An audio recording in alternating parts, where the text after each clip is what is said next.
Hello बच्चों, let's read this question. So this question says, if energy, velocity and forces be taken as the fundamental quantities, then what are the dimension of mass? मास की dimension यहाँ पर बतानी है. Alright, and we have given the four options corresponding to this.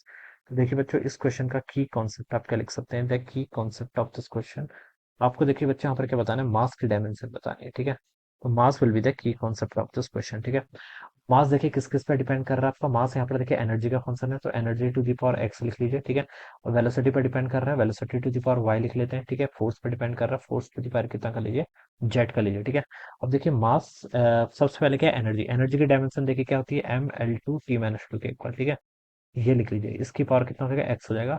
Velocity की dimension क्या होती है आपकी, एल टी माइनस वन. ठीक है, उसकी पावर वाई कर लीजिए. एफ के आपका फोर्स. ठीक है, फोर्स क्या होता है, मास इंटू एक्सेलरेशन, यानी कि M L T minus two T the power कितना हो जाएगा, जेड हो जाएगा. ऑलराइट, अब देखिए यहाँ पर से आप लिख लीजिए एम, यहाँ पर ऐसे रहेगा. यहाँ पर देखिए मास कितना होगा आपका, एक्स प्लस जेड के इक्वल. एम की पावर कितना आ गया यहाँ पर, एक्स प्लस जेड. लेंथ देखिए कितना होगा आपका, two x times plus y plus z के इक्वल हो जाएगा. ठीक है, और टाइम लिख लीजिए minus two x minus y minus two z के इक्वल. ठीक है, अब देखिए लेफ्ट साइड में आपका मास की टर्म है, तो यहाँ से मैं बता सकता हूँ कि एक्स प्लस जेड तो बच्चों कितना आ गया, वन के इक्वल आ जाएगा. ठीक है, लेंथ की कोई टर्म नहीं है, तो इतना पता चल गया, two x plus y plus z, ये टर्म कितनी आनी, जीरो के इक्वल आनी है.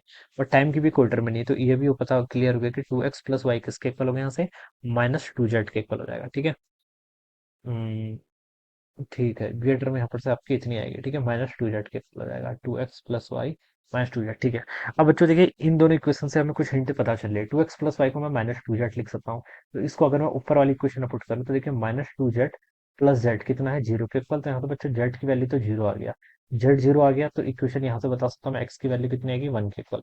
एक्स की वैल्यू वन, जेड की वैल्यू जीरो, तो आप देखिए इस इक्वेशन से बता सकते हैं टू टाइम्स एक्स कितना है, वन प्लस वाई. ठीक है, वाई प्लस जेड जीरो. यहाँ से देखिए आपकी वाई की वैल्यू कितनी आएगी, माइनस टू के इक्वल आएगी. ठीक है, तो एक्स आपका कितना है, वन है, वाई कितना है, माइनस एक्स आपका वन है, वाई माइनस टू है, और जेड कितना है बच्चों, जेड आपका जीरो के इक्वल है. तो इसको यहाँ पर देखिए आप पुट कर लीजिए, तो ई क्या है, ई टू द पावर एक्स, यानी कि एनर्जी की पावर वन पर डिपेंड कर रहा है. ठीक है, और वी क्या है, वेलोसिटी की पावर वाई, यानी कि वेलोसिटी की पावर माइनस टू पर डिपेंड कर रहा है. ठीक है, और लास्ट में क्या थी, एफ, जेड की पावर जीरो, तो एफ पे तो डिपेंड ही नहीं कर रहा, तो E V to the power minus two. तो ये वाला देखिए बी ऑप्शन होगा, E V to the power minus to.